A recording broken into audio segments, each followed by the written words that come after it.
Yo, what's going on, guys? I'm doing a giveaway of Classroom of the Elite Year 1, the entire collection. I am giving away from books 1 all the way to book 11 and a half. If you guys want to have a chance to win the entire series, then click the video link in the description. It goes over all the rules. It's 100% free, but time is limited. It's from July 1st all the way to August 1st. That's when I'll pick the winner. And yeah, so you guys want a chance to do it, click the link in the description. Well, at least either do that after you watch the video, or if you're going to click on it, come back and watch this video. But without a wait, let's get into it. We're going to be talking about who's the best love interest for Ayanokoji. Now, as of book 11 and a half, it's official he is going out with Karuizawa Kei. However, just because they're going out doesn't necessarily mean that that's the best match for him.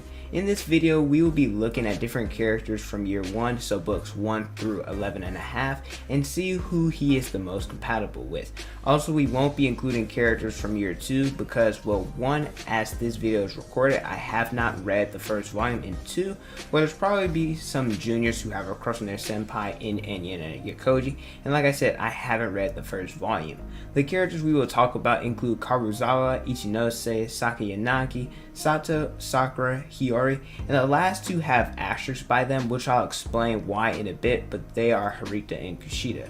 We're going to list them in order of who I personally believe is the least compatible to the most compatible. If you guys enjoy regular anime content, then make sure you guys like the video, subscribe to the channel, and hit the notification bell so you guys never miss out on a new video. With that away, my name is Potential Unleashed, and let's see who is the best love interest for Ayanokoji. For number 8, I have Kushida, and like I said, the asterisk means that I really don't know where they stand with each other. I'm leaning more towards her not liking him because she did set him up with the whole thing about touching her boobie and saying that he raped her, and she really does want to get him expelled. She does not like him at all. But whenever she says that, it's kind of like she does the opposite, because there's been different scenes where she's asked like open-ended questions that she left off, kind of like, yo, what would you do if, and she's like, never mind, and stuff along those lines. And there was also the scene on the boat where there was couples around, he was about to leave, and then she ended up running up to him and hugging on him because she said she felt lonely. But the reason why I don't think they're very compatible is because she is way too manipulative. Granted, in a game of psychological warfare, it's not going to affect Kiyotaka at all, but still, I think that's the reason why they can't be a perfect match for each other. Number 7, I have Harita. A lot of people mistake them for a couple all the time, and the whole boy and girl, friends, one typically catches feelings for each other. Now, this is only a thing in real life, and I've experienced this, and my friends have experienced it. Either you eventually like them, or they eventually like you because you interact all the time. Now, this isn't like a guaranteed thing, but I'm like 90% of the time that happens. However, in this situation, I see them more as friends. It reminds me of, if I had to compare them to other anime characters, probably Ichigo and Rukia, and how they're always with each other, but they always like interact as if they were friends. And I believe it was book 11, Manabu, he said that he wouldn't have a problem if Kiyotaka ended up sweeping her off her feet and going out with him. But like I said, I see them more as friends, or I guess you could say a brother and sister type relationship. For number 6, I have Sakura. She gained a crush on him during book 2 when he saved her from the guy who was like bullying her and, well, being a creep, sexually assaulting her. And also he allowed her to have more confidence. She's still pretty shy, but after meeting Ayanokoji, she definitely gained even more confidence, claiming that he has kind eyes and he never looked at her in this way before. And during different exams and interactions, she's tried being around him more. She tried being with him when they were collecting sticks on the island test, and she joined the Ayanokoji group because he was in that group. Then there was the scene in book 4 and a half when she got the love letter, it was written by, I believe, Yamachi, but Ayanokoji delivered to her and she mistook it for him, and she was very excited for that. And then they ended up getting soaked in the rain when there was the scene between the two being very close together. And he knows that she likes him. He was like, well, it makes sense. He's the only one that she really talks to. However, she's not going to act on it, so he's not going to say anything about it. He keeps it moving. And they've started growing apart. Not that she did anything wrong or he did anything wrong, but in terms of popularity, he's starting to grow within the class. So, her being shy, she's going to stay in that little group that she has and not come out her shell. But the reason why I don't think they're very compatible is because she's too shy and too kind. We know Kiyotaka Kiyotaka, he's not shy, he just doesn't like standing out, and we all know that he has a dark side to him. Number 5, I have Sato. She gained a crush from him after the sports festival. She said that he looked cool as he was racing against Manabu, and she says he's very mysterious and he has like a grown up charm, something that Hirata doesn't have, and she says that he could be, and she thinks that he's better than Hirata. Now they did go on a date in book 7.5, and I don't know how to say this because she doesn't have like a male body part, but we're gonna put it in like guys terms. Alright, Karuizawa, she was cock blocking her the entire time, was not really going for it. She was not being like a good wingman for her girl on the date, but he rejected her. It wasn't that he thought she was ugly or a bad person, but he claimed that he didn't like anybody at the time, whether it been Kushida, whether it been Harita, and he also said that Kei played a factor in their relationship. But even after getting rejected, she still sees him as a special person and she still ends up liking him. But in terms of why they're not compatible, it's because she's an average person, and Kiyotaka believed that he could have had some fun times with Sato. It's just that because of his personality, and he's not a normal person, she deserves to fall in love with somebody who's more on her level. Number 4, I have Hiyori. I don't really have much about her because we don't really see her much, but she and Kiyotaka, they have the same interest in the different types of books they like, and because of that, I guess that's why she likes him. She also knows that he has some influence on Ruin changing, Ruin losing, and then Ruin coming back, because she says that Ruin would only have lost to somebody or challenged somebody with that of equal or greater ability than him, which is true. And she said that if she couldn't bring up like the conversation about Ruin, then she feels like that they wouldn't be making, and these are like the exact words from the book, further progress. So what does she mean by that? I guess like further progress in their relationship. I don't know. But in terms, and I think that I'm pretty sure people told me that we get a lot more Hiyori in the future Year 2 books. But in terms of compatibility, I just think she's too nice for him, right? Not saying that he doesn't like nice girls, but and like I said, with his personality and how conniving and underhanded he can be at times, I think that, Hiyori seeing that side of him isn't something that she would probably be able to handle. Here we start getting into the top 3. Number 3, I have Sakayanagi. In terms of intelligence, I think she's the smartest one, or the most close to that of Ayanokoji out of the girls in the school. And she said that they were kind of close, they were kind of childhood friends, sorta. And that was her first love at a young age, seeing Ayanokoji in the White Room, right? She ended up, liking him a little bit. She claimed that she challenged him in order to spend more time with him, because a lot of stuff is about to go down and he's going to be more in the limelight. So she wanted to do it before it was too late and before he was out of reach. Then in the end of book 11, she it was kind of weird. She did a palm thing, and how people it's kind of hard to explain, do that and then palm or whatever. She did that, and she talked about how human warmth is a precious thing. And so, that's pretty interesting, talking about, first loves and human warmth being a precious thing and all of that. But the only issue I would say with Sakayanagi, because it has nothing to do with her being disabled, right? People love whoever they love, matter disabilities and stuff like that. But it just has to do with the fact that she's an enemy, she's in another class, and that's, I think, what the main factor is. Because in terms of intelligence, she's right along with him. She may not be do underhanded methods like Ruin or Ayanokoji, but in terms of being sneaky and influential, in a negative sense that worked for her, she's right along with him in that sense.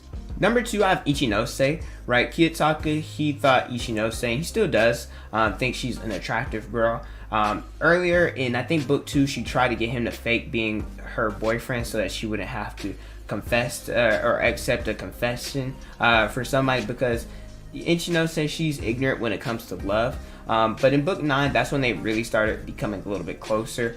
She was getting herself sick and worrying about people thinking about her shoplifting, and I could kind of understand, because of her holding everybody's points, people might not trust her. But at the same time, the reason why she shoplifted, shoplifting is not I'm not trying to say people who shoplift should not get in trouble, but at the same time, for as bad as they were making it out for what she did, I think it's nothing but a slap on the wrist. It wasn't that big of a deal. But he treated her different from everybody else. He was, instead of people were attacking her a little bit, kind of like being very like forceful, like, yo, tell us what's wrong, we're here for you, like talk to us. And then instead he went like to her door and he didn't say nothing. He was like, yo, I'm here. And he sat there, and eventually she opened up to him willingly without him like being I guess like overbearing and like too much on her. She ended up buying him chocolates, and she never did that to somebody before. And I believe her name is Ashahida, I think it's Asahina. She's like Nagamo's right-hand girl, something along those lines. She made mention that Ichinose might have had feelings for Kiyotaka. She told him that. She started wearing perfume around him, and she couldn't hold eye contact with him, and they couldn't have conversation like they did in the past. Then in book 11 and a half, she was in the rain. He walked in the rain with her, and they walked back to his dorm. She didn't want to call her his enemy. He flirted with her a little bit. You know, he was messing with her hair, touched on her face, flicked her lip. She called him mysterious, and he was like, yo, in a year from now, let's continue where we left off. But he said he'd crush her in the end. Basically what he's doing, and I'm probably going to make a video about Ichinose and Kiyotaka's relationship sometime in the future. I have a lot of videos planned. But basically what he's doing is he's building up trust between the two, where she kind of relies on him and only him, so that in the future, you know, let's just say class B falls, that way he can like put the driving force into where Ichinose can't recover from it. And I think the reason, like, he doesn't have any malice, or he doesn't hate Ichinose, he doesn't dislike her at all. He thinks she's a nice girl, but at the same time, the problem with why they're not compatible is, like I said, she's a little bit too nice. Ichinose does like force people's hands a little bit, but not in like a way that is like conniving or evil, or, you know, something that's illegal or against the rules. And she's also not in the same class. If they're in the same class, I think something would be different, but it's not. It is what it is. Number one, I think we all expected this. Karuizawa, she is, in my opinion, the best match for him. She didn't care for him at all before book 4. And then there was that scene. By the time this is going up, I think the episode would have released, but there was this scene when she was underneath the boat and she was getting bullied. He came to her and he was like touching all upon her, and he told her to spread her legs. I was like, whoa. And he like jiggled his belt buckle too. Granted, he was just doing it to see how far she would go, but she did it. I was like, whoa. And, you know, it's kind of interesting because in that scene, after that, she moved on from Hirata and attached herself as a host to Kiyotaka, you know, the parasite finding a new host, where eventually that relationship changed. They interact more, especially that scene in book 7 when Ruin bullied her and she didn't give up Kiyotaka's name, being the anonymous leader for Class D. And then he ended up saving her. She fell in love with him. In book 7.5, she looked in the mirror looking at like the scars on. I don't know if she has one nasty scar or a couple scars on her body, but she was looking at him and she was like, oh, like kind of talking down about herself and like how nobody or no guy would like a girl with scars like that. But then she thought about it. She was like, huh, Kiyotaka touched me. He looked at me and he didn't wasn't disgusted by it. And she was kind of, you know, had a crush on him after that, because he saved her and because he like, well, I don't want to say liked her, because she doesn't know that, but he didn't judge her for who she was, right? And so, you know, they started interacting more and more, and she doesn't want anybody going out with him, as she bought Sato on their date. And at the end, you know, there was the scene when, you know, he thought she was sick. He was going to like he bought her cough medicine, and she was mad at him because he didn't check up on her. But the reason why he didn't was because he believed that the situation that he put her in, that she would be mad at him, and he ended up buying stuff for her to like make her feel better. But he saw her out one day and he thought that she was fine, so he didn't end up giving her the medicine. He also said that, you know, they've gotten closer than anybody this year, and he said maybe they can be more than just friends. He bought her a necklace. It was like $200 something, and the necklace, like, he didn't know because he's ignorant when it comes to love, and she is a little bit, but she has more experience than him. It obviously showcased that necklace was like that they were more than just friends, and she ended up, you know, was a little bit embarrassed, but she ended up wearing it because she liked it. There was rumors going around that the two were, or he had a crush on her, that the two of them were going out. And then eventually at the end of book 11.5, he confessed to her and they ended up going out.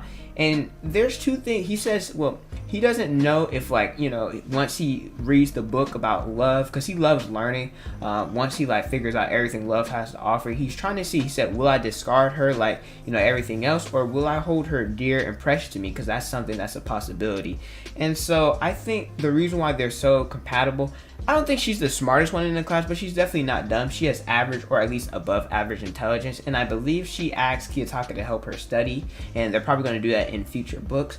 But in terms of her personality, she's sneaky, right? She's not like I said, she's not on the level of ruin, but she'll get her hands dirty and do some illegal stuff if it benefits her, and that's, you know, in order to win, in order to like I said, benefit her. And that's something Kiyotaka would do. He'll do some sneaky underhand stuff in order to win, and as long as it benefits him, he doesn't care. So I think that their personalities, like, they work well together. So I love the two together, and I think that's why Karuizawa is the best love interest for him so far. And obviously, like I said, new characters can be introduced, things could change, they get in fights and all of that, but these are like the 8 that probably have the best chance with him. And like I said, he's going out with Karuizawa now, so hopefully their relationship gets better and they don't break up, because even though Ichinose, I prefer her more than Karuizawa. Karuizawa is my 3rd favorite, Ichinose is my 2nd. I still love Karuizawa's relationship just because of how well they work together. But let me know how you guys feel about Kiyotaka's love interest. Who do you guys like him to be with? Who you guys think is the best, etc. in the comment section below. Thank you guys so much for watching. Don't forget to like, comment, and subscribe. Hit the notification bell so you guys never saw a new video. Follow me on Instagram, Twitter, TikTok is on the screen and in the description below. Thank you guys so much for watching, and don't forget to unleash your potential.